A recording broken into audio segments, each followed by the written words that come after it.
अच्छा लगा, कुछ समझ में आया। माइक तो यहाँ पे रखे हुए हैं सब।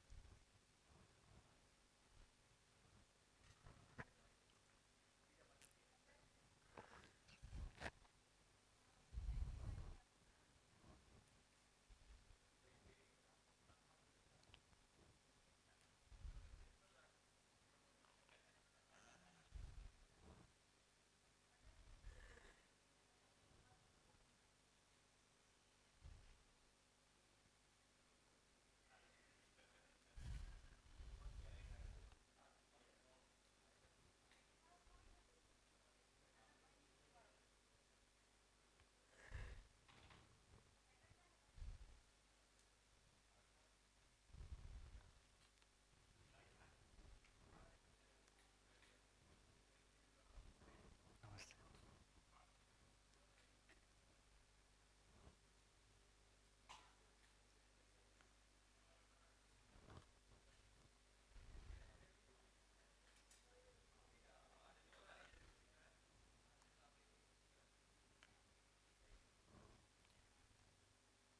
कौन रख रहे हैं? कोई रख रहे हैं? आप रख रहे हैं?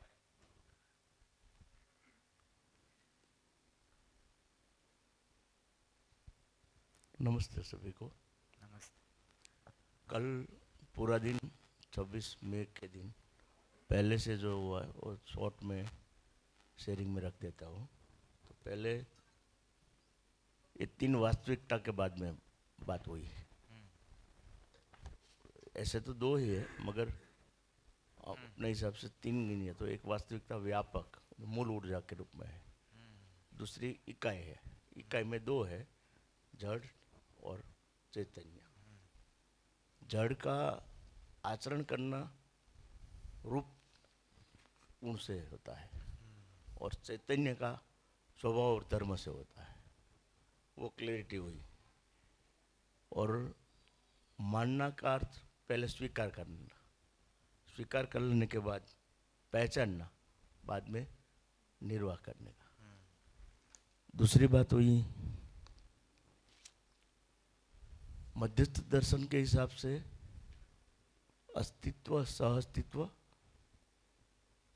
जीवन ज्ञान और मानवीयतापूर्ण आचरण ज्ञान। 3 ज्ञान को जो विवेक कहते हैं, वो समझ में लेने के लिए हम सब प्रयास कर रहे हैं।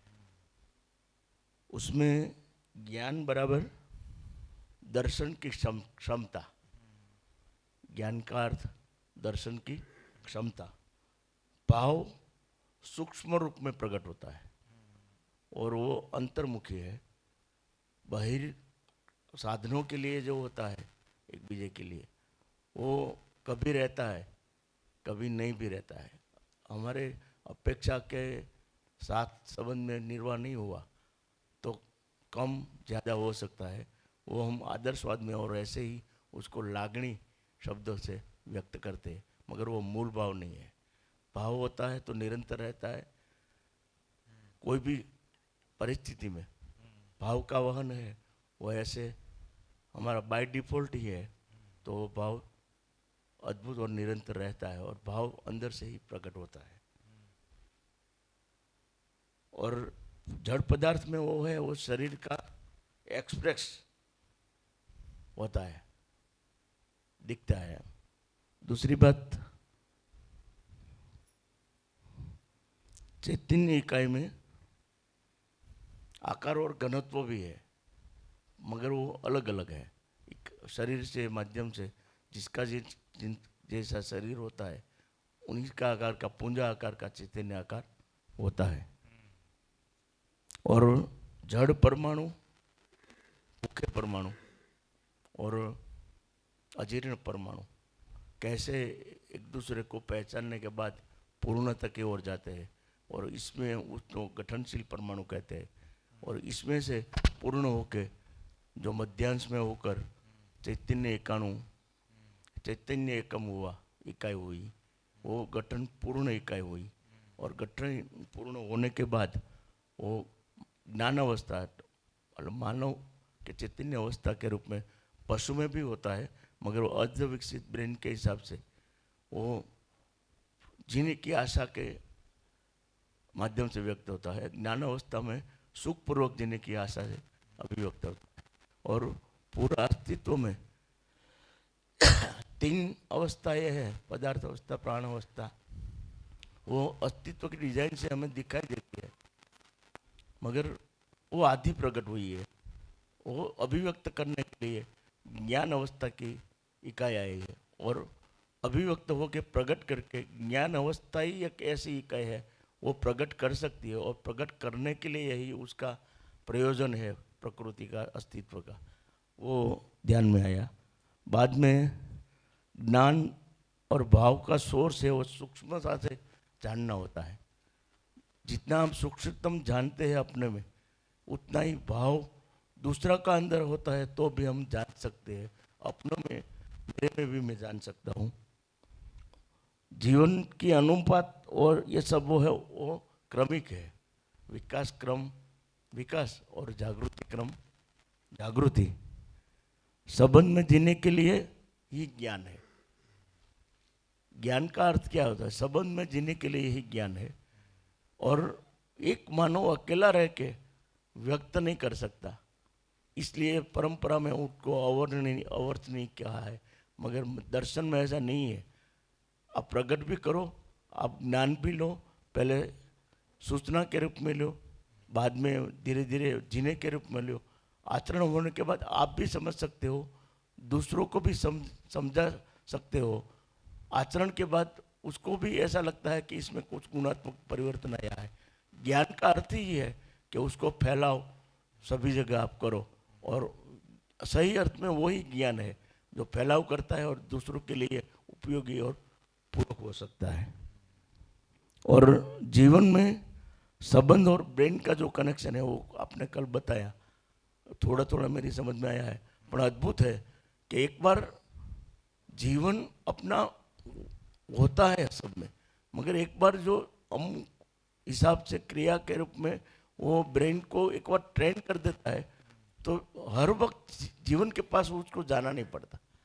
तो ब्रेन से ही होता है, एक बार हो गया तो। अगर उस गलत है तो गलत एक बार कंप्लीट हो गया तो वो गलत ही ब्रेन से चलेगा। मगर जब सूचना मिली और उसके आगे काम करने का जो मानो आगे चाहेगा, तो ब्रेन में भी डेवलप करके जीवन उसको सही बना सकता है। तो पूरा का पूरा साइक्रेटिक डिसीज के बारे में आपने बताया, तो इसमें एक ध्यान है गया कि हमारा जो काम, क्रोध, लोभ, मोह, मत्सर, मद, वो सब है, उन्हीं की वजह से ये साइक्रेटिक डिसीज होते हैं।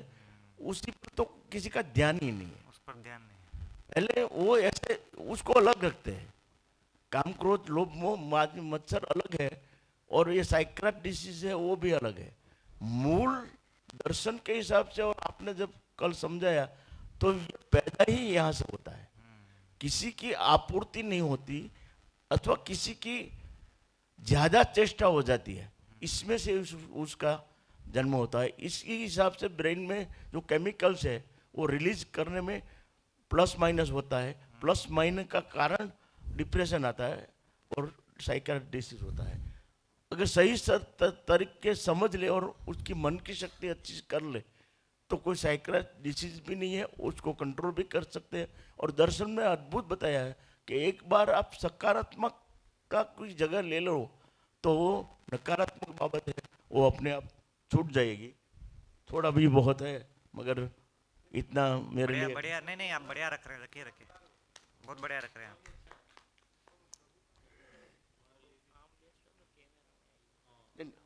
कहीं नहीं। आ जाइए, यहाँ आ जाइए, आगे आ जाइए, आगे आ जाइए, आगे आ जाइए। वो कुर्सी है ना, वहाँ बैठ के रखिए बढ़िया से।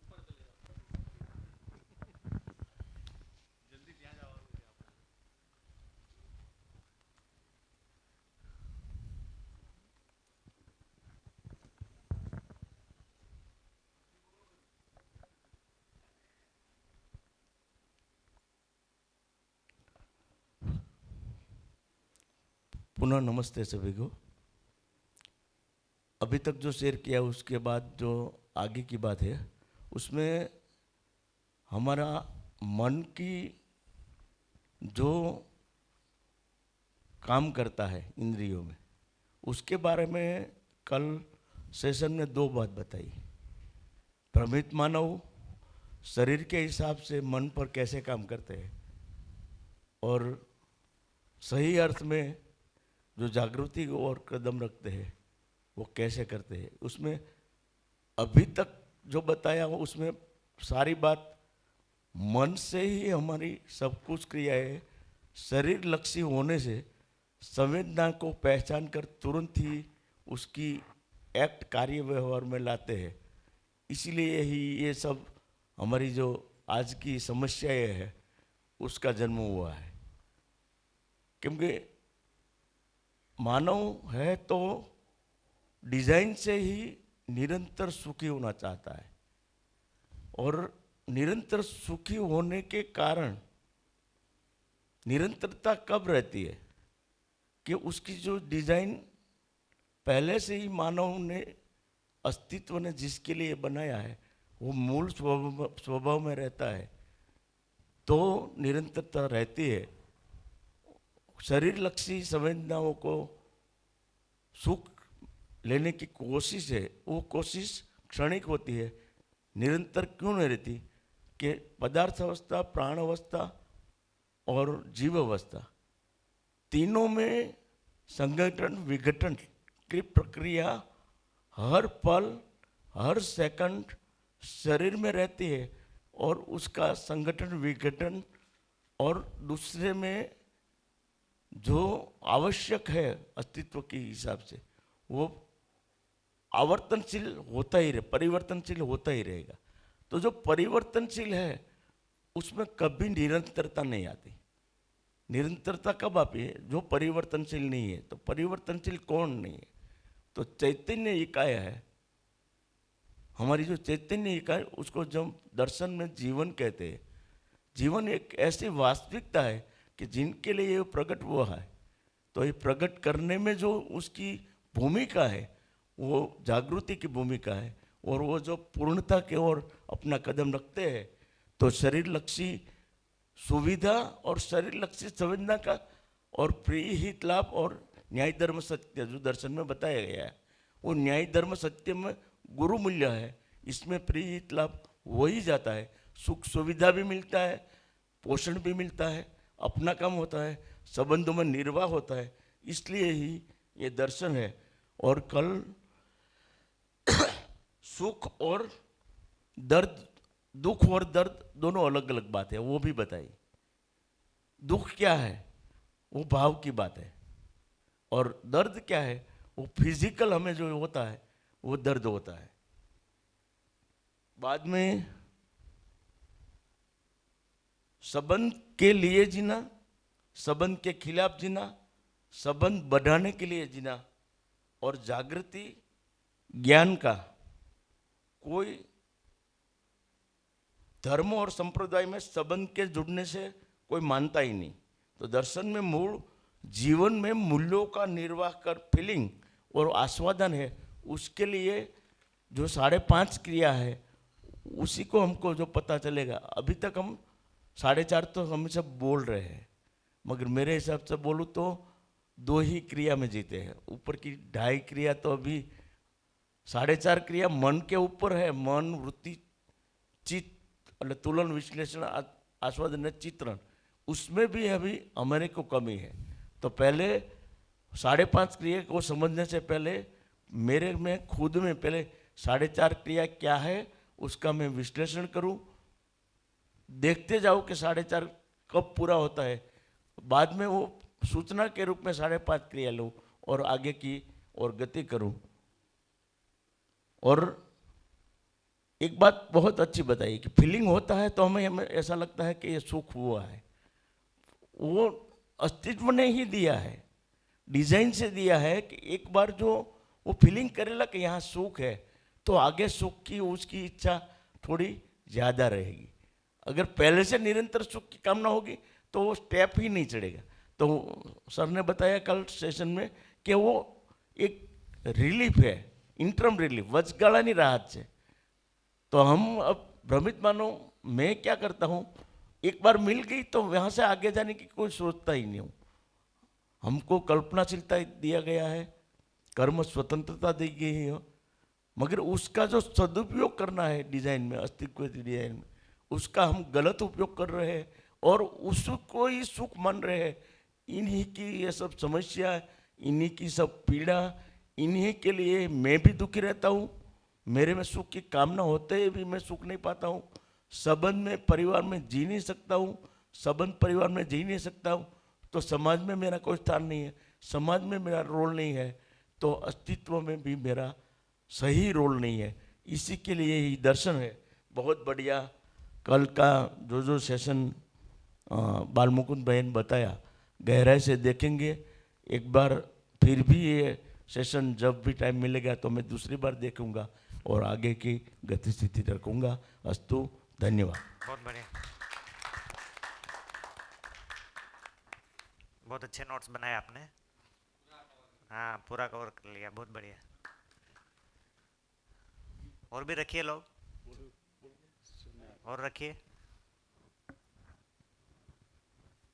आप शाम को थे क्या शीतल भैया? शाम को? अच्छा, ठीक है, कोई बात नहीं। हाँ रखिए ना, रखिए रखिए।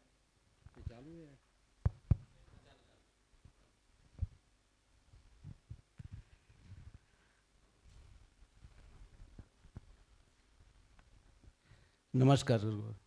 यहाँ पे आके रखिए, बढ़िया से आगे। कैमरे में, कैमरे में। अच्छा ठीक है, दिक्कत है तो कोई बात नहीं। हाँ सर, कल आपने जो प्रभु जी ने बताया तो उसमें मैं सुबह में उठकर ये दो भाग कर दिया है। आपने कल समझाया ना, एમાં भ्रमित जीवन का ही मैंने सुबह में उठकर उसका अध्ययन किया है। ये में लिखा है सुबह में।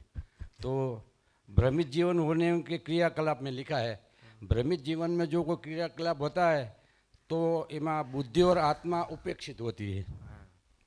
दूसरू પછી મન આસ્વાદન, એટલે મનની અંદર એ આસ્વાદન હોય તો ભ્રમિત ક્રિયામાં દુઃખ અને દુઃખનું પરિણામ વાદ વિવાદ ને વિરોધ આવે છે।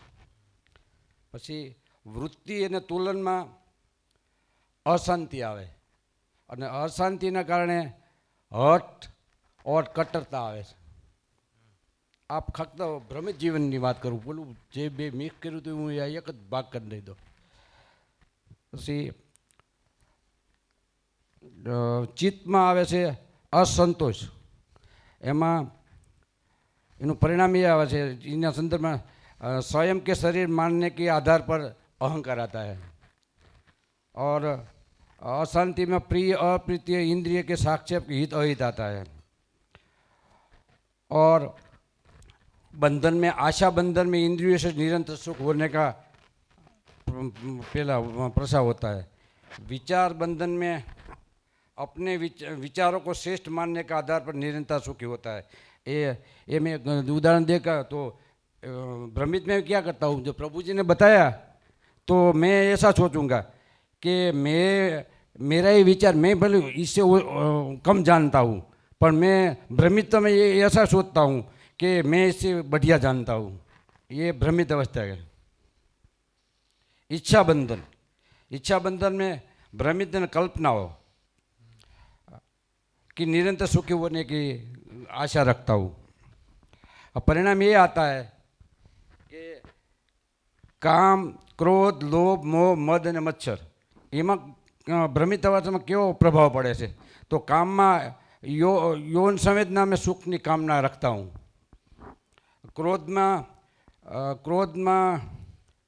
क्रोध अपराध को उचित ठहराना चाहता हूँ। लोभ पात्रता से अधिक प्राप्ति की आशा। ऐसा उदाहरण के बात कहूँ कि मैं मेरा डिपार्टमेंट से वर्ग 2 का अधिकारी रिटायर हुआ हूँ, तो मैं 14 साल में यहाँ था तो 16 में रिटायर होने वाला हूँ, पर मैं ये सोचूं भ्रमितता से मैं तो नियामक बन जाऊँ खाता में, ये मैं अयोग्यता से भी વધારે सोचता हूँ। ऐसा मैं के समझाए साहब, ऐसा है। પછી મોહ સંકલિતતા व सुमुग्धता, मद में असत्य के प्रति मानने की पराकाष्ठा, असत्य के प्रति मानने की प्रतिष्ठा मद में है। मच्छर में दूसरे को पतन की और उत्कृष्ट कामना, दूसरा ने એટલે કોઈ બીજો માણસ હોય ને પતન અને એનું કેવી રીતે નુકસાન પડે એવું વિચારું છું. અને પરિણામ ક્યાં નીકળ્યા તો ઉચ્ચે છઠ કપટ દમ પાખંડ દ્રોહ વિદ્રોહ. थोड़ा माइक को नीचे रखें ना, वो आवाज समझ आप बोल रहे हैं समझ नहीं आ रहा वो. जी परिणाम ये निकला छत कपट दम पाखंड द्रोह विद्रोह અને બસ એ निकला. अस्तु. बहुत बढ़िया. एक बार वो तीनों को बताइए तो मद मोह मात्सर्य का क्या था परिभाषा, वो आवाज नहीं आ रही थी उस समय, है ना. हाँ वो जो आपने परिभाषा बताया ना उसका. हाँ हाँ जो मद मोह वाला. सब ये स्पष्ट हूँ करता हूँ सब. हाँ माइक को थोड़ा दूर रखें. कि आज ये मैं निकाला है ने काल प्रभु जी ने बताया ने इसके में अलग निकाला है कि फक्त भ्रमित जीवन वाला ही निकाला है. हाँ, नहीं वो तीन बताइए, वो मद को क्या बोल रहे हैं, मोह को क्या बोल रहे हैं.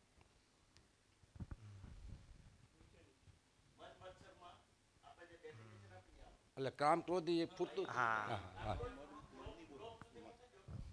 ના નહીં બોલું જો आशा बंधन वाला है ना तो ऐसा सोचता हूँ इंद्रियों से निरंतर सुख होने का. हाँ काम. हाँ ठीक. પછી વિચાર બંધનમાં अपने विचारों को श्रेष्ठ मानना. प्रभु जी ने दाखला दिया ना मैं ठीक है. कि भाई प्रभु जी से मैं વધારે सोच सकता हूँ. ठीक है, ये पर विचार भ्रमित अवस्था सोच ठीक. इससे आगे हूँ नहीं पर भ्रमित हूँ. हाँ ठीक. ઈચ્છા બંધન में ભ્રમિત કલ્પના હોય મનમાં એવી કલ્પના બનાવું કે હું નિરંતર સુખી બનીશ. પછી કામ ક્રોધ લોભ મોહ અને મદ અને મચ્છર એમાં એવું છે કે ભ્રમિતમાં હું વિચારું કે હું યૌન શક્તિમાં એ સુખી બનશે. यौन पीड़ा से सुख होने का प्रयास. અને ક્રોધમાં क्रोध अपराध को उचित ठहराना चाहता हूँ. क्रोध मतलब अपराध को उचित ठहराना. हाँ ठीक. लोभ पात्र से अधिक प्राप्त की आशा. पात्रता से अधिक पात्र पाने से की- अधिक प्राप्त की आशा रखता पात्रता हूँ. से अधिक पाना. अब मैं दाखला दिया कि मैं नियामक बन जाऊंगा पर नहीं बनने वाला पर भ्रमित हूँ. ठीक बहुत बढ़िया. मोह मोह में लोभांति कामोद અને ભોગાંત. क्या मोह में क्या बोल रहे हैं. લોભનો ઉન્માદ મોહમાં લોભનો ઉન્માદ કામનો ઉન્માદ ને ભોગનો ઉન્માદ. अच्छा काम लोभ भोग का उन्माद को हाँ, मोह उन्माद. बोल रहे हैं. हाँ, भ्रमित अवस्था में. અને મદમાં असत्य के प्रति मानने की पराकाष्ठा. क्या मानने की, क्या शब्द क्या बोले. असत्य के प्रति असत्य. असत्य हो पर मानने की प्रति हाँ, करता हूँ. असत्य को मानने की पराकाष्ठा मत. पराकाष्ठा हाँ, करता ठीक है बहुत बढ़िया. અને મચ્છરમાં दूसरे के हार्मफुल दूसरे के नाश. हाँ, दूसरे ने हानि पहुंचाने मारो प्रयास हुआ है. दूसरे को नाश करने की जो इच्छा है उसको मत्सर ये बोलते हैं. सब का परिणाम क्या आता है तो छेल्ले परिणाम ये निकला कि इससे छठ कपट दम पाखंड द्रोह विद्रोह होता है. ठीक है बहुत अच्छा अस्तु. बढ़िया.